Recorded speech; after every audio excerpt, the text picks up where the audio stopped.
আজকে আমি আমার কোম্পানি সিউর বার্থডেতে যাই, আর আমি শুনেছি সিউর ছেলে অনেক হ্যান্ডসাম। আর ঐশী, আমি জানতাম না যে তুমিও আসবে। আর এই বান্ধবী কতদিন পর দেখা। আর এইটা তোমার সাথে কে?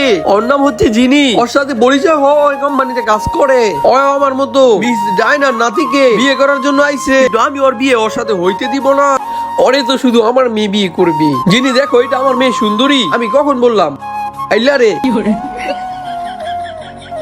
দেখিস আজকে মিস ডায়নার নাতি আমার মেয়েরই বিয়ে করব, কারণ আমার মেয়ে অনেক হ্যান্ডসাম, অনেক স্মার্ট। শুনেছি যেই কিনা ওর নাতিরে বিয়ে করবে পুরস্কার পাইবো 5 কোটি টাকা। একবার ওদের বিয়ে হয়ে যা, তারপর ওর পুরো সম্পত্তি আমার নামে করে নিব।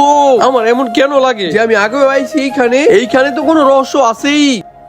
জিনি এত খুশি হইস না রে। প্রিন্স তো আমাকে পছন্দ করবেই, আর আমাকেই বিয়ে করবে। আমি তো এখানে কাউরে বিয়ে করার জন্য আই নাই রে। আমি আইছি বার্থডে সেলিব্রেশন করার লাইগা। হ্যাঁ, এমনি তো প্রিন্স তোমাকে পছন্দ করবো না, কারণ তুমি অনেক বেশি গরিব, আর তুমি আমাদের মতো স্মার্টও না। আরে দেখো, ম্যাডাম আইতাছে।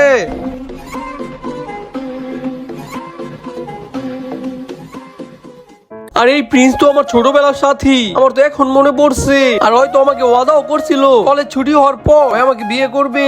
মনে হয় আমাকে ভুলে গেছে। বন্ধুরা, আমাকে কেউ ভালোবাসে না। তোমরা ভিডিওতে লাইক করো না। এটার পরের পার্ট অনেক সুন্দর। পার্ট 2 পেতে চাইলে কমেন্ট করো।